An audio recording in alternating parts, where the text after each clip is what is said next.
Bonjour et bienvenue dans l'émission Paroles de femmes. Aujourd'hui, nous abordons le thème de la fête d'Halloween. Vous avez sûrement remarqué et entendu parler au moins de cette fête Halloween qui se passe un peu partout maintenant, en Europe, en Amérique du Nord.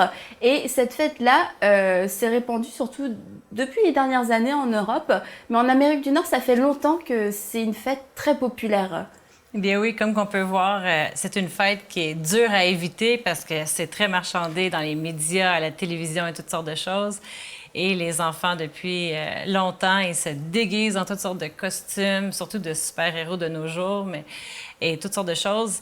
Et ils ont des bonbons, ils ont hâte, ils l'anticipent. On le voit même dans les écoles, ils le fêtent. On le voit vraiment partout. Il y a des adolescents, ils ont hâte d'aller courir l'Halloween autant que les enfants. Ils veulent des bonbons et toutes sortes de choses. Et même des adultes font des parties, ils se déguisent. Et le plaisir, c'est de se déguiser en toutes sortes de choses, avoir des bonbons et essayer d'avoir un plaisir entre amis. C'est ce qu'on connaît dans l'Amérique du Nord qui a été fêté. Et là, vous vous demandez, mais qui est cette belle blonde? C'est Annie. J'ai manqué à tous mes devoirs. Excuse-moi, Annie. Je vous présente Annie, qui est du Québec. Et t'as toujours vécu au Québec? Oui, j'ai vécu un peu en Espagne, aux États-Unis, mais je suis native du Québec. D'accord. Donc Annie est responsable aussi du ministère des Enfants dans son église et c'est aussi l'organisatrice du camp Décision, qui est un camp vraiment connu dans la région de Québec. Donc merci beaucoup Annie à toi de participer à notre émission et encore mille excuses d'avoir oublié de te présenter. C'est bien. Merci, c'est le fun d'être parmi vous. Ça fait que de commencer. Et en Europe aussi, maintenant on fête Halloween depuis quelques années. Toi, ça fait combien de temps? Mes enfants, maintenant, sont des jeunes adultes, mais quand elles étaient à l'école maternelle, on a commencé à voir Halloween. Ça, je pense que ça fait 18, 19 ans peut-être, gros maximum 20 ans que... en fait, c'est les commerçants qui ont commencé cette fête-là, hein, parce que c'est une fête nord-américaine, hein, comme vous disiez, Annie. Et puis, avec tous les films de Disney, toutes les séries, les dessins animés, il y a la mode qui est arrivée en France. Et...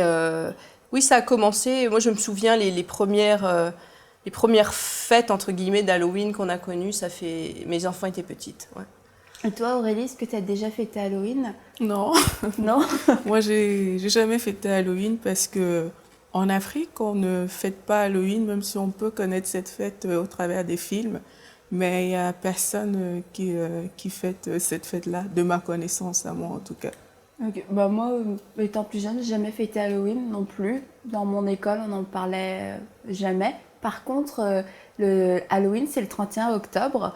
Et le 31 octobre, c'est aussi c'est pas le 1er novembre, pour être plus exact, c'est la Toussaint. Et là, c'est en France. C'est pas le... Oui, c'est une célébration catholique. Hein.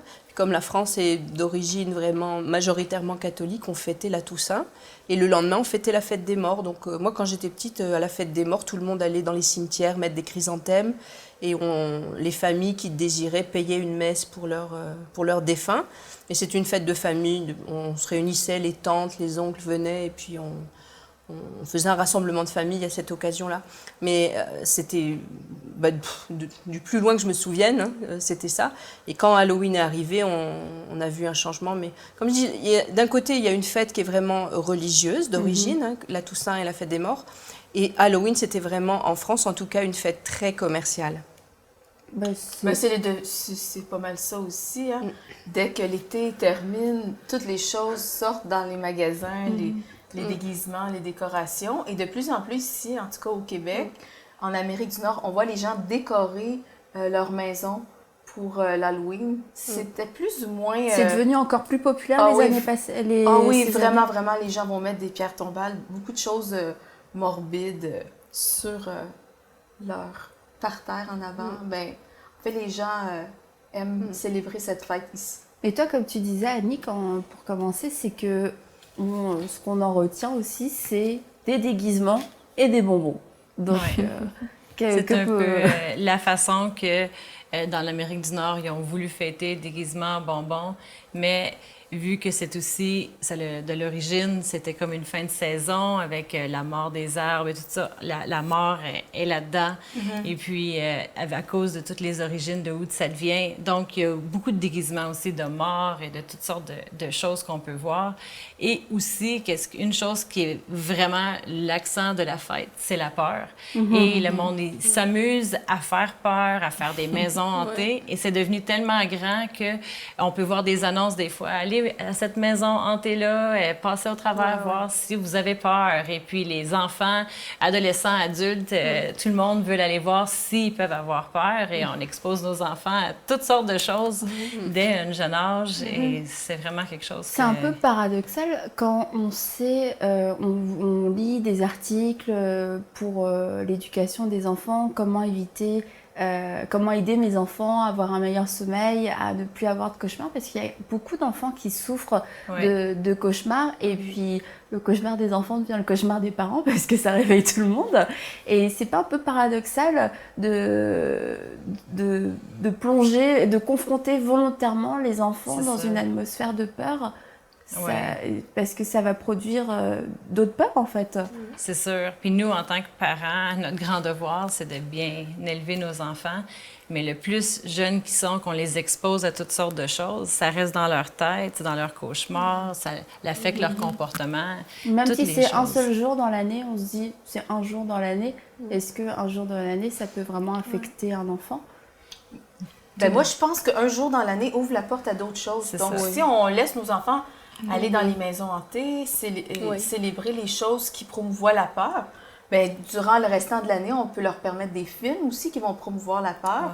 Et ça ouvre des portes vraiment aux cauchemars, à des nuits blanches. Ou, ça reste pas un jour dans la tête, quoi. Non, justement, tu peux écouter un film une fois ou aller dans la maison hantée du village ou pour l'Halloween, et ça peut te marquer, tu peux avoir des... Tu sais, on appelle ça des flashbacks, je sais pas, c'est ça. Vous avez un autre mot pour ça, mais ça revient, et puis ça peut vraiment comme venir hanter nos enfants pendant toute l'année. Une maîtresse d'école, un jour, on a vu une conversation, puis elle me disait, mais madame, parce que je lui posais des questions justement sur le bien fondé de vraiment, à l'école maternelle, d'introduire ce genre de fête.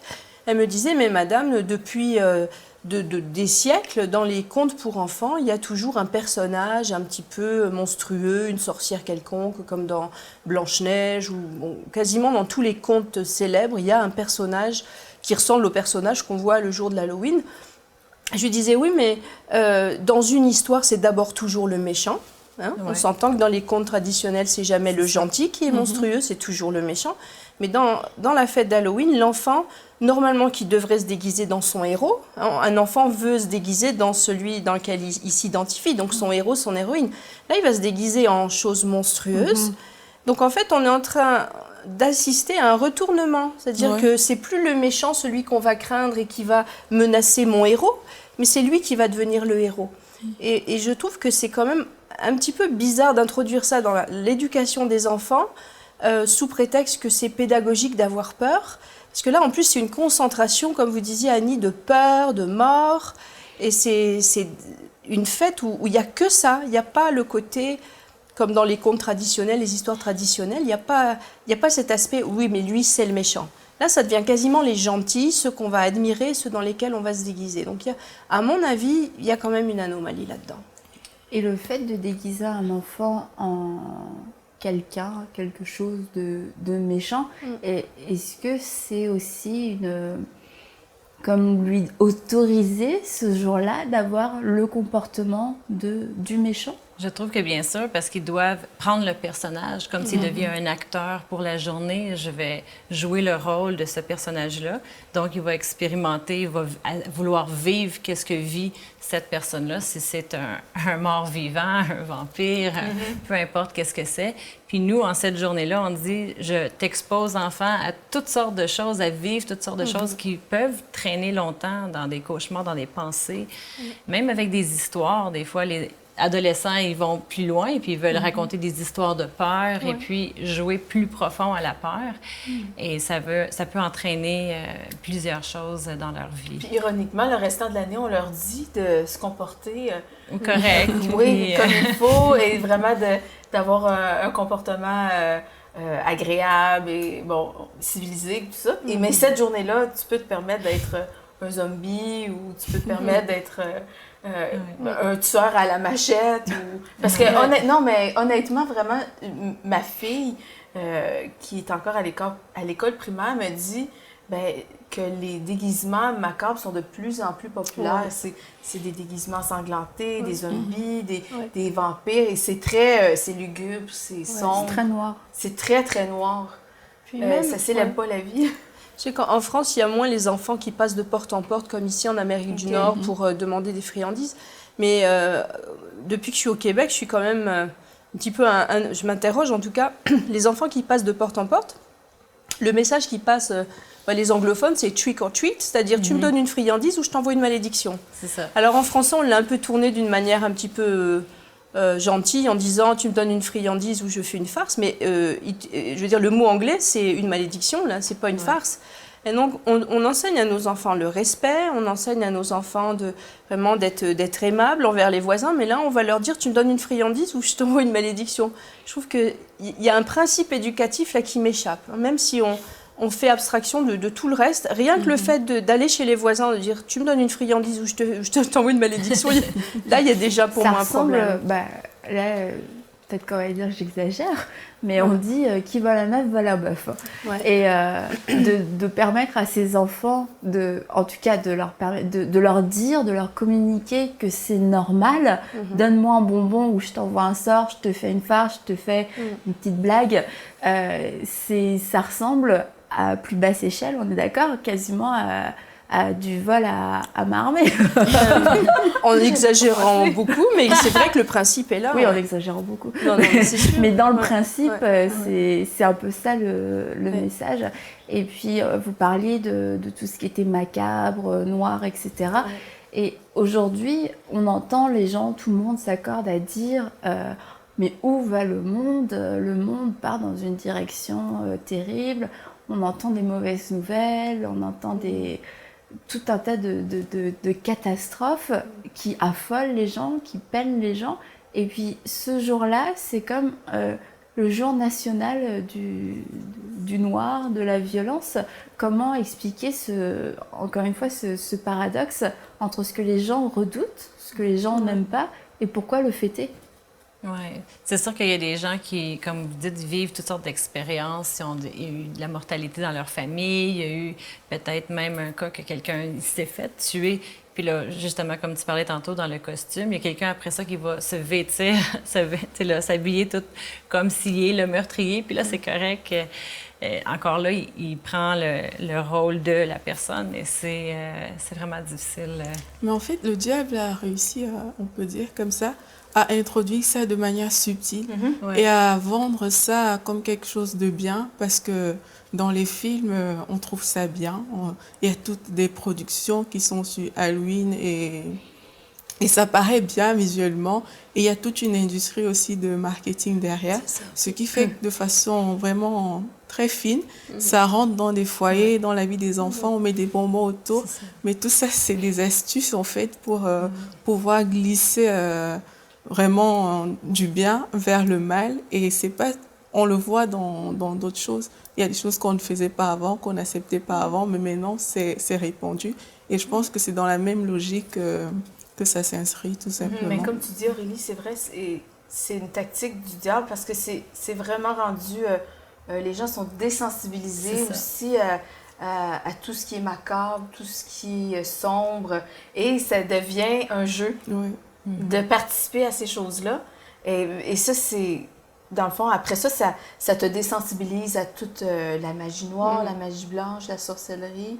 Ça introduit ça, en fait, vraiment subtilement. Et après, ça devient vraiment, c'est de dire que c'est correct. Et après, les jeunes, les adolescents ou les adultes, après ça, embarquent là-dedans et on y va et c'est une... C'est sûr qu'il y a eu, depuis les années 80, je pense, une interrogation. On s'est beaucoup interrogé sur justement cette violence à laquelle sont confrontés les enfants. Est-ce que c'est à cause de cette violence-là qu'on observe une hausse des actes violents des enfants, des jeunes? On le voit surtout aux États-Unis qui vont faire des tueries ou qui ont vraiment des penchants morbides. On s'est interrogé sur le lien entre l'exposition à de la violence et ce genre de tendance. Et c'est vrai qu'au début, c'était la grande mode de dire non, il n'y a aucune influence, mais c'est prouvé maintenant que vraiment, il y a un lien direct. C'est pas rare que, justement, récemment, il y a eu une tuerie aux États-Unis, mais c'était un garçon qui passait des heures et des heures chaque jour devant des choses comme ça, des jeux vidéo très, très macabres, très lugubres. Et c'est sûr que si on commence dès tout petit à les exposer avec Halloween, à banaliser des situations qui sont horribles. Moi, j'ai vu un petit gars, je ne sais pas si c'est l'année dernière ou quelques années avant, avec comme une hache plantée dans le crâne. Je veux dire, quand on expose un enfant de 5 ans à ce genre de vision, il ne faut pas s'étonner qu'à 14, il passe ses nuits devant des jeux vidéo à tuer des zombies ou je ne sais pas quoi faire. Donc il y a vraiment un lien entre l'exposition d'un enfant à la violence et son passage à l'acte, pour certains, pas pour tous heureusement, mais on le sait que ça expose les enfants, ça va, comme tu disais tout à l'heure, leur donner des troubles du sommeil, des troubles du comportement, quelquefois des troubles de la concentration. La peur d'un enfant, il ne faut pas jouer avec ça. C'est pas un jeu, c'est pas banal, c'est quelque chose qui doit faire appel à l'instinct de survie de l'enfant et non pas être banalisé. La peur, ça fait partie de la vie humaine. On a tous à un moment donné peur. Ça fait partie des émotions normales qu'on a dans notre bagage. Quand on est devant une situation qui nous met en danger, on doit avoir peur. Mais là, le paradoxe d'Halloween et de toutes les horreurs qui sont dans Halloween, c'est qu'on va te dire, je te fais peur, mais ça ne doit pas te faire de mal. C'est pas un danger pour toi. Mais la peur, c'est l'émotion qui est liée au danger. De banaliser... ce qui devrait faire peur, de banaliser le danger, c'est après de même plus être conscient du danger, ne pas réaliser ce qui est bien et ce qui est mal. Parce que tu parles d'une fusillade, mais le jour d'Halloween, c'est un jour, c'est pas le jour où il y a des fusillades, on sait que tout le monde s'entretue pas pour de vrai ce jour-là, mais le jour d'Halloween, c'est quand même un jour où on justifie, on accueille tout un tas de choses macabres que tous les jours dans l'année, on redoute. C'est ça. On normalise des choses qui sont anormales. Mais en vrai, il y a des choses graves qui se passent le 31 octobre parce que c'est la fête nationale des satanistes. Là. Si je le dis bien comme il faut. Là. Mais c'est leur jour national vraiment où ils célèbrent et il se passe toutes sortes de rituels.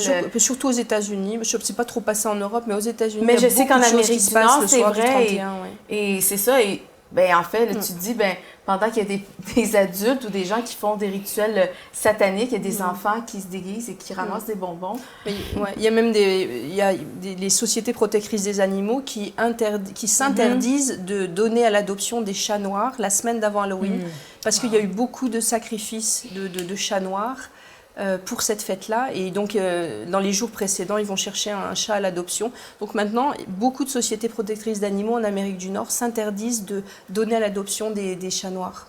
Donc il y a vraiment des choses glauques qui se passent ce jour d'Halloween. Et en fait, c'est vraiment... Plus on en parle et plus on se rend compte que c'est une fête qui est totalement paradoxale.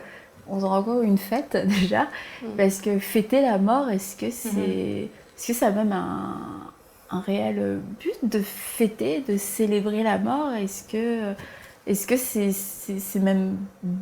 Je trouve pas le mot, mais... vous trouvez pas un mot pour moi, Anne? Dis n'importe quel mot qui a l'air beau. Est-ce que c'est sain, S-A-I-N? Est-ce que c'est...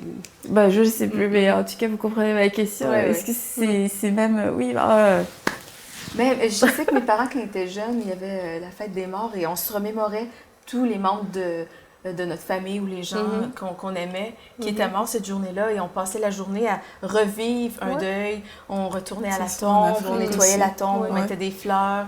Bon, c'était une journée comme ça et c'était normal parce que ça faisait partie de la tradition. Et c'est comme si on a transposé cette tradition, on essayait de transposer ça dans une fête, mais une fête, comme tu dis, ironiquement, qui est sombre et macabre. Au lieu de se réjouir, c'est lourd. Puis c'est quand même différent de se souvenir de nos morts, de se souvenir qu'ils ont existé, qu'ils ont été là avant nous, qu'ils nous ont apporté des choses. C'est pas lugubre comme ce qu'on voit dans Halloween. Je veux dire, c'est un souvenir familial. J'allais dire, la mort, c'est une réalité. On y passera tous, donc c'est quelque chose qu'il faut quand même affronter. Je sais que dans la société occidentale, on a tendance un petit peu à le mettre de côté, on ne veut pas le savoir, on veut l'éviter, mais c'est quelque chose qui arrive. Et un enfant peut être très jeune, confronté à la mort de son chat ou la mort... il peut voir concrètement ce que c'est que de passer par la mort. Mais c'est différent. À la rigueur, ça, c'est normal qu'un enfant passe par cet apprentissage-là. Mais dans Halloween, tout est tordu. C'est pas la vraie mort.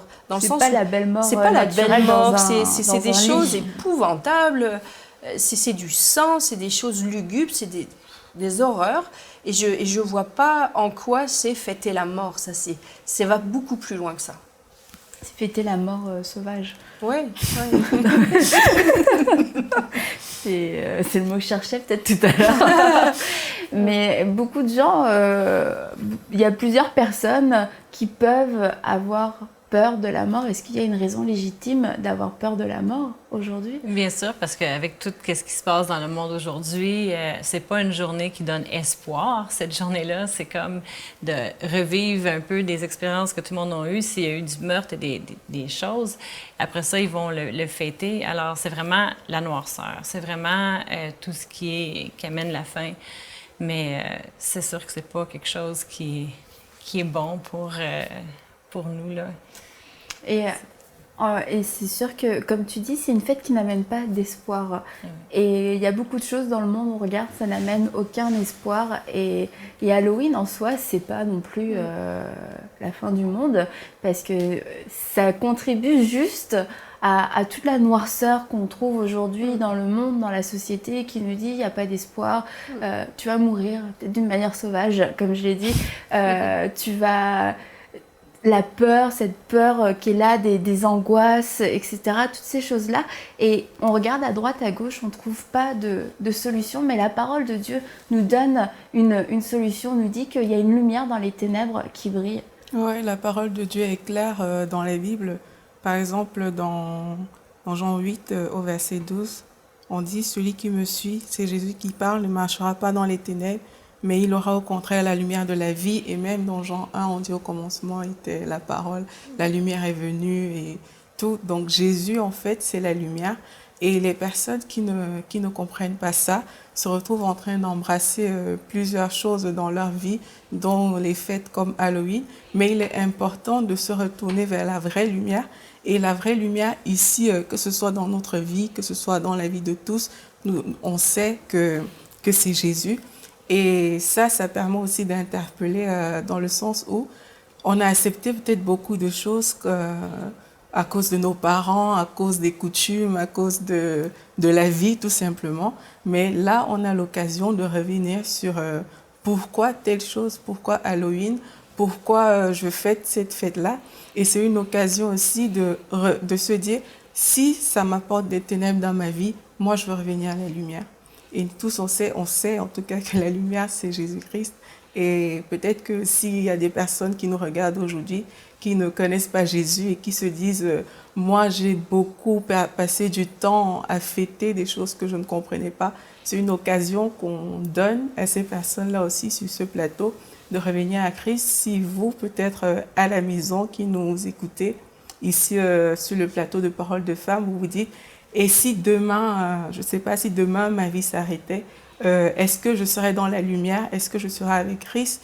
Ou est-ce que je ne sais pas où je serais tout simplement parce que je suis dans les ténèbres? » Si vous n'arrivez pas à avoir une réponse claire à cette question qui est « oui, je serai avec Christ », je pense qu'aujourd'hui, c'est l'occasion qui vous est donnée tout simplement de revenir.